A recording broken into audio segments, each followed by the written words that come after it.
जय हिंद, जय भारत। एक बार फिर से स्वागत करता हूं मैं आप सभी लोगों का आपके अपने चैनल लोन हेल्प इंडिया में। और आज के इस वीडियो में हम बात करने वाले हैं सेटलमेंट प्रोसेस के बारे में कि अगर आप भी लोन डिफ़ॉल्ट कर चुके हैं और सेटलमेंट की प्रक्रिया में जाना चाहते हैं तो कौन कौन सी बैंक ऐसी है जो आपको कम से कम का ऑफ़र दे सकती है और कितने % तक में सेटलमेंट कर सकती है। तो हम लोग बैंक और NBFC दोनों के बारे में डिस्कस करेंगे आज के इस वीडियो में। तो ये वीडियो सेशन थोड़ा सा लंबा हो सकता है, लेकिन आप लोग इम्पॉर्टेंट है कि वीडियो को एंड तक वॉच करते रहेंगे ताकि आपको सारे डिटेल्स में मिल सके। एक बार फिर से स्वागत करता हूँ आप सभी लोगों का आपके अपने चैनल पर। अगर आपने चैनल को सब्सक्राइब नहीं किया है तो चैनल को सब्सक्राइब करके बेल आइकन को प्रेस कर दें। स्टार्टिंग फ्रॉम द क्या सबसे पहले कि सेटलमेंट के लिए सबसे पहला प्रोसेस क्या है, कितने दिन तक लोन डिफ़ॉल्ट करना पड़ता है। तो मिनिमम 90 डेज़ की यहाँ पे प्रक्रिया होती है। 90 दिनों के बाद ही आप सेटलमेंट की प्रक्रिया में जा सकते हैं। कुछ बैंक्स ऐसे भी होती है जो आपको 90 दिनों से पहले भी सेटलमेंट का ऑफ़र प्रोवाइड करती है, लेकिन देखिए सेटलमेंट बस किसी भी लोन का एक बार ही होता है। तो आपको कोशिश यही करनी है कि जब आप एक बार ही लोन को सेटलमेंट करेंगे तो कम से कम परसेंटेज में करें। कितना मैक्सिमम डिस्काउंट मिल सकता है बैंक वाइज मैं आपको स्टार्टिंग से बता रहा हूँ। सबसे पहले तो बात करेंगे SBI जो कि सबसे बड़ी बैंक है। तो अगर आपका SBI बैंक से कार्ड है और आप 9 से 10 महीने जब डिफ़ॉल्ट कर देंगे तो उसके बाद आपको आसानी से 85% तक का डिस्काउंट मिल जाता है। नेक्स्ट हम लोग बात करते हैं HDFC बैंक के बारे में। अगर HDFC बैंक से पर्सनल लोन है तो आपको 25% तक सेटलमेंट का ऑफ़र मिलेगा और अगर क्रेडिट कार्ड है तो 18 से 20% तक का सेटलमेंट का ऑफ़र आप प्राप्त करा सकते हैं। नेक्स्ट बढ़ते हैं कोटक महिंद्रा बैंक की तरफ। कोटक महिंद्रा बैंक के साथ भी सेम इश्यूज़ है, लेकिन यहाँ पे जो परसेंटेज होता है वो थोड़ा सा हाई रहता है। पर्सनल लोन के केस में ये 40% तक जा सकता है और क्रेडिट कार्ड में 30 से 35% के बीच रहेगा, यानी कि 30 to 35% for Kotak credit card and 40% for personal loan. यानी कि कोटक का जो अमाउंट रहेगा सेटलमेंट का बाकी की तुलना में हमेशा ज़्यादा रहता है। नेक्स्ट बढ़ते हैं ICICI बैंक की तरफ। ICICI बैंक में भी ज़्यादा डिस्काउंट देखने के लिए नहीं मिलता है। अगर आप इनसे भी सेटलमेंट कराते हैं तो आपको लगभग 40% अमाउंट तक में ऑफ़र मिलता है पर्सनल लोन में और 30 to 35% तक मिलेगा आपको क्रेडिट कार्ड में। तो इतना आपको ध्यान रखना है। नेक्स्ट हम लोग बात करते हैं एक्सिस बैंक के बारे में। एक्सिस बैंक भी काफ़ी अच्छा खासा डिस्काउंट देती है।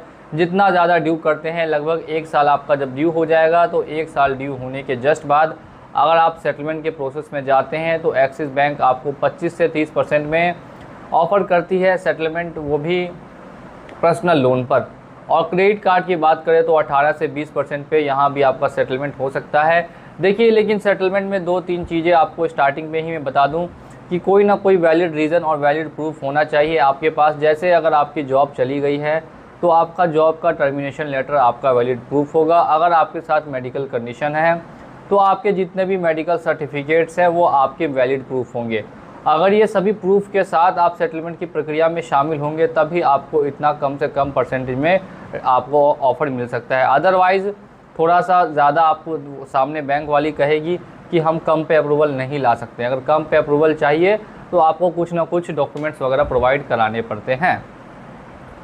इसके अलावा बजाज फाइनेंस है, हीरो फाइनेंस है और भी काफ़ी कंपनीज़ है, NBFCs है, पिरामल है, L&T है, पूना वाला है। इन सभी का मैं सबसे पहले मैं बात करता हूँ पूना वाला का। तो पूना वाला का सिर्फ पर्सनल लोन ही मिलता है जिसमें 35% तक का सेटलमेंट का अमाउंट होगा या 40% तक भी कहीं कहीं जा सकता है, लेकिन 35% तक में सेटलमेंट आराम से पूना वाला कर लेते हैं।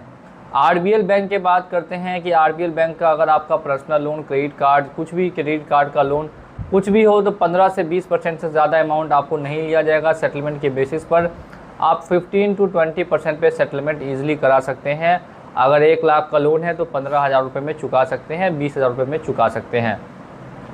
काफ़ी लोगों का ये सवाल भी होता है कि हम मैक्सिमम डिस्काउंट कैसे ले सकते हैं, बहुत सारे लोन्स हैं। देखिए अगर आपको फिजिकली डिसेबल है, ये पहले से डिसेबल्ड हैं या बाद में डिसेबल्ड हो चुके हैं, अगर ऐसा आपके पास सर्टिफिकेट होता है और आपके पास कोई प्रॉपर इनकम सोर्स नहीं है तो फिर ऐसे में आप मैक्सिमम डिस्काउंट हर कंपनी से अवेल कर सकते हैं। अब हम लोग बढ़ते हैं नेक्स्ट अपने NBFC ऐप्स की तरफ, क्योंकि काफ़ी सारी NBFC ऐप्स भी है, तो जितनी ज़्यादा से ज़्यादा हो सकती है मैं आपको कवर करूँगा। स्टार्टिंग विद मनीव्यू में 20 से 22% तक में सेटलमेंट का ऑफ़र आपको वेट करना है। लगभग 1 साल जब आप वेट करते हैं तो 22% में सेटलमेंट का ऑफ़र आपको दिया जाता है। नेक्स्ट बात करते हैं क्रेडिट बी कंपनी के बारे में। क्रेडिट बी भी काफ़ी ज़्यादा फेमस कंपनी है और काफ़ी समय से लोन प्रोवाइड कराती है। क्रेडिट बी के साथ भी सेम प्रॉब्लम है। अगर आप क्रेडिट बी का लोन लेकर डिफ़ॉल्ट कर रहे हैं तो आपको ध्यान देना है, आपका जो सेटलमेंट का अमाउंट रहने वाला है वो भी अप्रॉक्सीमेटली 25% के आसपास रहेगा या फिर 30% के आसपास रहने वाला है। इसके अलावा भी है ब्रांच है, कैशी है और भी बहुत सारी एप्लीकेशन है। 3 एप्लीकेशन ऐसी है जो जल्दी सेटलमेंट के लिए एग्री नहीं होती, जिसमें से सबसे पहली एप्लीकेशन है नवी है, दूसरी है रिंग है और तीसरी है किश्त है।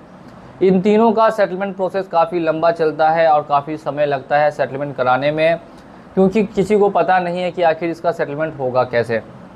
सामने कंपनी से कॉल आएगा, कंपनी वाले आपको मना कर देंगे कि हम सेटलमेंट नहीं कराते हैं, लेकिन असल में सच्चाई कुछ और है। सेटलमेंट का प्रोसेस इसका काफ़ी लंबा चलता है। इसके लिए क्या क्या चीज़ें आपको करनी पड़ती हैं, उसके लिए बहुत प्रोसेस अगर आपको जानना है तो आप हमें व्हाट्सअप कर सकते हैं। जो इनकी कंपनी है, जो लेंडिंग पार्टनर है, उनके द्वारा इनका सेटलमेंट कराया जा सकता है। अब और भी एप्लीकेशन है, स्मार्ट कॉइन है, कैशी है और इन सभी जो भी एप्लीकेशंस है छोटी मोटी, इन सब का अगर मैं आपको एक अंदाजन एवरेज दे देता हूं तो लगभग 30% का रहता है। 30% पे सभी कंपनियां सेटलमेंट के लिए एग्री करेगी ही करेगी। कुछ आपको 20% पे, कुछ 25% पे भी आ सकते हैं। सेटलमेंट की प्रक्रिया में सबसे महत्वपूर्ण होता है दोस्तों सेटलमेंट का लेटर। सिर्फ मौखिक बोल देने से, यानी मुंह से बोल देने से कि आपका सेटलमेंट हम करा रहे हैं, सेटलमेंट नहीं हो जाता। इसमें सबसे इम्पॉर्टेंट है वो है सेटलमेंट लेटर। सेटलमेंट लेटर आपको हमेशा ईमेल के ज़रिए आना ही आना चाहिए। अगर आप कोई व्हाट्सएप पे भेजता है या फिर आपको बस मैसेज भेज देता है लेकिन ईमेल नहीं भेजता, तो समझिए कि वो सेटलमेंट फिर वैलिड नहीं भी हो सकता है। 90% चांसेस हैं कि वो सेटलमेंट फर्जी ही होगा। इसीलिए सबसे पहला जो आपको काम करना है सेटलमेंट की प्रक्रिया में वो ये है कि आपको सामने से बताना है कि आप हमें रजिस्टर्ड ईमेल आईडी पर ईमेल के ज़रिए सेटलमेंट भेजेंगे, और जिस ईमेल से आपको सेटलमेंट का ऑफ़र आएगा वो चेक करनी है कि उस बैंक की या कंपनी की है कि नहीं। जब आप इतना वेरीफाई कर लेते हैं उसके बाद आपको सेटलमेंट लेटर को ओपन करके उसका अमाउंट चेक करना होगा और एग्जैक्ट अमाउंट ही पेमेंट करना होगा। अगर आप पेमेंट ज़्यादा कर देते हैं, पेमेंट कम कर देते हैं, तो भी आपके साथ प्रॉब्लम क्रिएट हो सकती है। तो इस चीज़ को हमेशा ध्यान में रखिए कि जो पेमेंट का अमाउंट है वो जितना लिखा है उतना ही आप पेमेंट करें, ना ज़्यादा करें ना कम करें। और साथ साथ में अपना लोन अकाउंट नंबर या फिर क्रेडिट कार्ड नंबर ये आप मिलाना बिल्कुल नहीं भूलेंगे। अगर ये आप चूक जाते हैं, नहीं मिला पाते हैं, तो फिर आगे प्रॉब्लम हो सकती है। तो क्रेडिट कार्ड नंबर और अपना लोन आईडी कुछ भी है वो एक बार ज़रूर वहाँ पे चेक कर लें कि दोनों सेम है कि नहीं है, और उसके बाद आप पेमेंट को कर सकते हैं। पेमेंट की जो डेट होती है वो maximum to maximum last month तक की होती है। जैसे अगर 28 तारीख को या 22 तारीख को भी निकलता है लेटर, वो तो लास्ट मंथ तक यानी कि 30 या 31 तारीख तक वैलिड हो जाता है।